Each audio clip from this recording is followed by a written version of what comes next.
Assalamualaikum warahmatullahi wabarakatuh. Bersama saya Bapak Muhammad Hafizur Rahman, dosen IAI Al-Khair Makassar, Pembes Prodi Manajemen Pendidikan Islam. Halo teman-teman, adik-adik mahasiswa yang berbahagia. Pada kali ini saya tidak bisa memberikan video secara tatap muka langsung, tapi bagaimana saya itu akan memberikan kalian video bagaimana pembelajaran di kelas itu lebih bervariasi daripada sebelumnya. Jadi saya membuat video ini agar kalian semua itu bisa mendapatkan pelajaran menyerap materi-materi tentang kemanajemenan.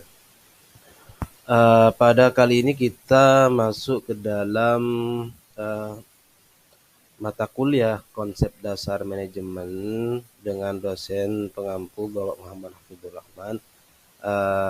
Di sini kita akan membahas tuntas tentang dasar-dasar manajemen. Jadi apa itu manajemen, bagaimana fungsi manajemen, dan seperti apa manajemen itu sendiri. Jadi itu yang akan kita bahas tuntas. Jadi sehingga kalian tuh bisa terbuka lebar, selebar-lebarnya bagaimana itu manajemen seperti itu ada di mahasiswa.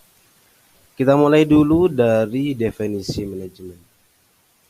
Manajemen itu sendiri berasal dari kata to manage yang berarti mengatur mengelola. Kemudian ada beberapa pengertian manajemen yang dari menurut beberapa ahli. Jadi ada beberapa pendapat yang mengatakan yang saya akan kemukakan berikut ini. Pertama, menurut Nickel, McHugh dan McHugh, manajemen adalah sebuah proses yang dilakukan untuk mewujudkan tujuan organisasi. Jadi manajemen itu adalah sebuah proses di mana proses itu sih tidak bukan hanya satu atau dua langkah, tapi ini proses panjang. Yang mana proses ini dilakukan untuk mewujudkan tujuan organisasi. Jadi organisasi itu punya tujuan. Kalau organisasi tidak punya tujuan itu tidak dikatakan organisasi. Makanya proses untuk mewujudkan suatu melakukan suatu untuk mewujudkan tujuan organisasi itu dikatakan manajemen. Melalui rangkaian kegiatan berupa perencanaan, perorganisasian, pengarahan, dan pengendalian orang-orang serta sumber daya organisasi lainnya. Jadi menurut Nickel dan McHugh ini bahwa organisasi itu adalah rangkaian kegiatan berupa perencanaan, pengorganisasian, pengarahan, dan pengendalian. Itu sebenarnya hampir mirip dengan uh, tokoh manajemen seperti uh, McGarry ya, yang mengatakan bahwa manajemen itu merupakan 4 tujuan pokok: POACH, planning, organizing, executing, dan controlling. Itu yang para ilmuwan yang paling terkenal seperti itu. Kemudian ada menurut Mary Parker Follett, manajemen adalah seni dalam menyelesaikan sesuatu melalui orang lain. Jadi manajemen itu adalah sebuah seni. Jadi bagaimana seni? Jadi orang mengatur, orang mengelola itu walaupun dia punya ilmu manajemen yang sama, tapi dia punya seni yang berbeda. Sama halnya dengan kita misalnya. Kita punya ilmu yang sama membuka Microsoft Word, tapi kita punya cara yang berbeda dalam melakukannya, dalam memperbesar, dalam mengontrol, dalam kontrol A, dalam membuat font, dalam mengatur font. Itu kita punya cara yang berbeda, walaupun ilmunya sama. Jadi manajemen itu selain dia itu ilmu, dia juga seni. Karena seni, maka setiap orang melakukannya itu berbeda-beda. Beda lah seperti ini. Jadi misalnya kita punya kemampuan manajemen yang sama dalam eh, mengolah bola, dalam mengatur sepak bola, atau anggaplah kita itu seorang manajer. Jadi menjadi seorang manajer suatu klub misalnya, kita itu bisa berbeda ketika mengatur klub yang A, pindah ke klub yang B itu bisa berbeda dalam mengatur manajemen. Kenapa? Karena itu seni. Anggaplah pelatih, coach yang A dan coach yang B, dia punya ilmu yang sama dalam manajemen, tapi dia punya seni yang berbeda dalam mengatur olahraga ini, dalam mengatur sepak bola itu. Jadi manajemen itu adalah seni. Dan ketika seni, maka itu kembali lagi terhadap kemampuan dan skill dari orang itu sendiri. Kenapa manajemen itu dikatakan ilmu dan seni? Ada beberapa alasan mengapa manajemen itu dikatakan ilmu dan juga dikatakan seni. Yang pertama bahwa manajemen itu dikatakan ilmu karena dia bisa menyelesaikan masalah eh, yang dilakukan. Dapat menyelesaikan masalah yang dilakukan dengan menggunakan pendekatan rasional dan logika. Jadi manajemen itu bisa mencari solusi atau menyelesaikan masalah dengan pendekatan rasional. Dengan logika-logika yang manusia miliki, dia itu bisa menyelesaikan masalah-masalah yang mereka dapatkan. Jadi itu ilmu manajemen.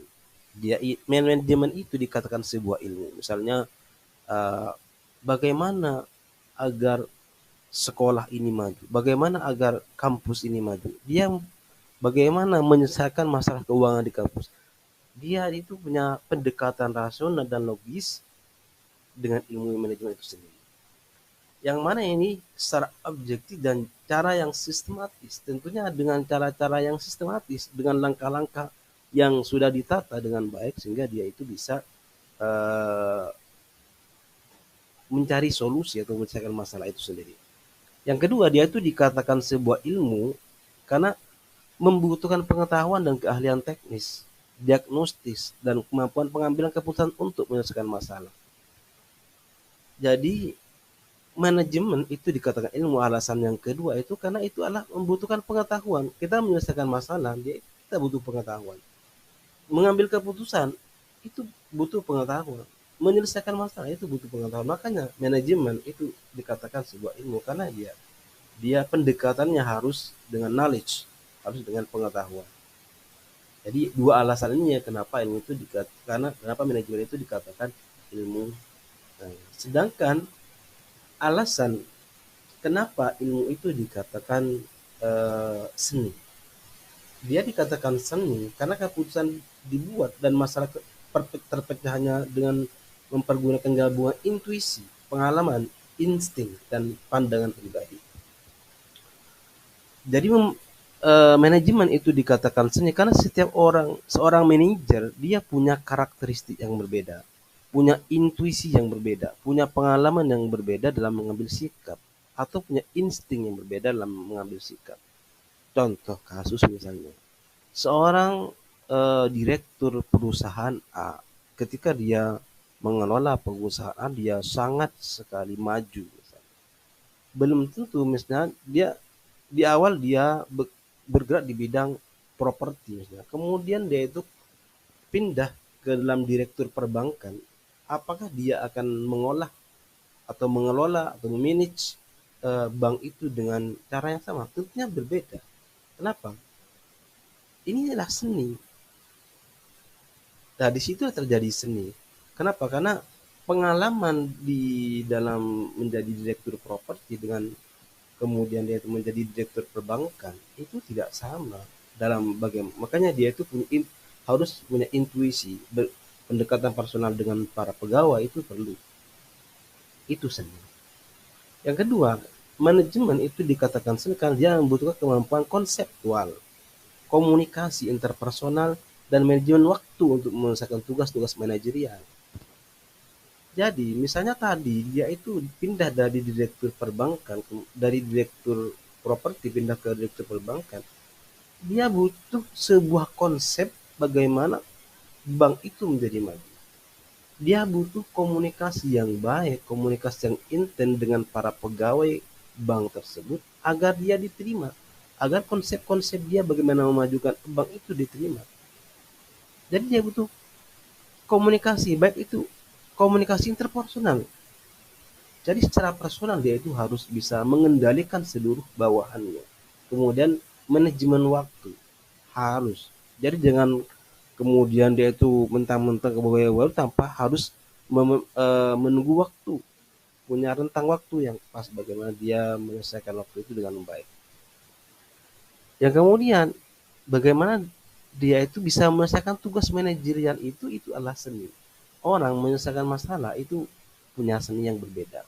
Jadi saya dan guru saya misalnya itu punya seni yang berbeda dalam menyelesaikan masalah. Atau kalian semua ini peserta didik, kalian itu punya waktu yang berbeda, punya tipe yang berbeda dalam menyelesaikan masalah. Nah, inilah yang dikatakan bahwa manajemen itu adalah seni. Jadi kalian semua punya masalah, mungkin punya misalnya kalian punya masalah pertunangan, masalah dalam keluarga, kalian punya masalah yang sama dalam keuangan misalnya, tapi kalian punya seni yang berbeda bagaimana menyelesaikan masalah itu sendiri. Nah, makanya manajemen itu dalam manajemen itu dia itu seni. Bagaimana kita itu menyelesaikan masalah, itu misalkan tugas-tugas manajerial itu dengan baik. Dalam contoh misalnya kita itu menjadi seorang TU di sebuah lembaga.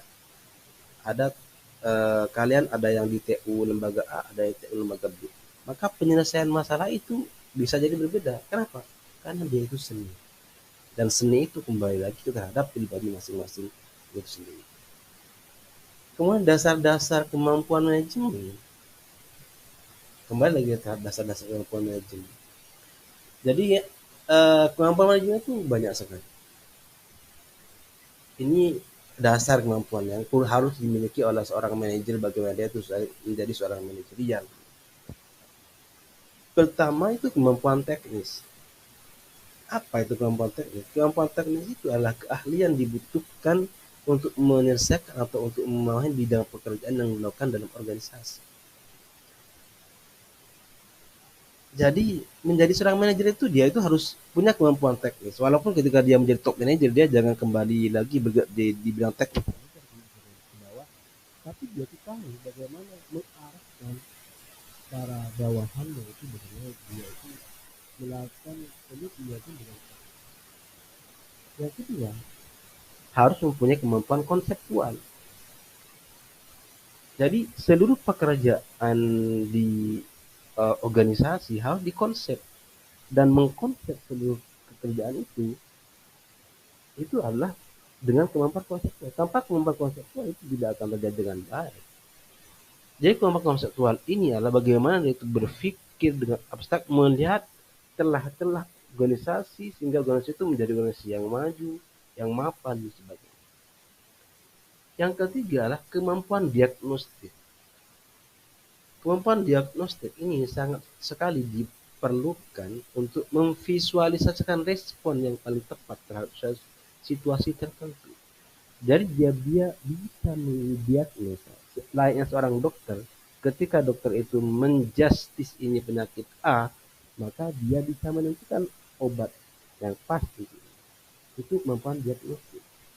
Ketika ruangan dengan 3x4 atau 5x6, maka dia itu bisa menentukan berapa misalnya penem yang dibutuhkan, berapa misalnya itu kan butuhkan. Itu kemampuan diagnostik. Yang terakhir itu kemampuan komunikasi. Nah, kemampuan komunikasi ini yang sangat penting. Kenapa? Karena komunikasi dia bisa menjadi magnet bagi bawahan. Orang komunikator yang handal dia bisa menjadi sisir bagi bawahannya bagaimana konsep-konsepnya itu diterima. Bagaimana konsep-konsepnya itu bisa dikerjakan. Bagaimana perintah-perintah dia itu jalan oleh bawahannya. Itu kemampuan komunikasi. Makanya seorang manajer harus menjadi top komunikator.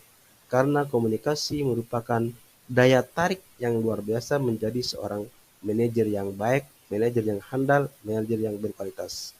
Nah, itu saja yang dapat saya sampaikan. Semoga pelajaran hari ini bisa menyenangkan dan kalian semua bisa mengambil hikmah dari apa yang kami berikan hari ini. Dan kurang lebihnya saya mohon maaf karena tentu saja saya sebagai manusia apa yang saya sampaikan itu bisa banyak kurangnya atau ada kelebihan-kelebihan kata dari saya itu mohon maaf juga. Dan sampai jumpa di pertemuan berikutnya. Semoga kita bisa bertatap muka kembali dan memberikan pembelajaran secara langsung. Dan sekian dari saya, akhirul kalam. Wassalamualaikum warahmatullahi taala wabarakatuh.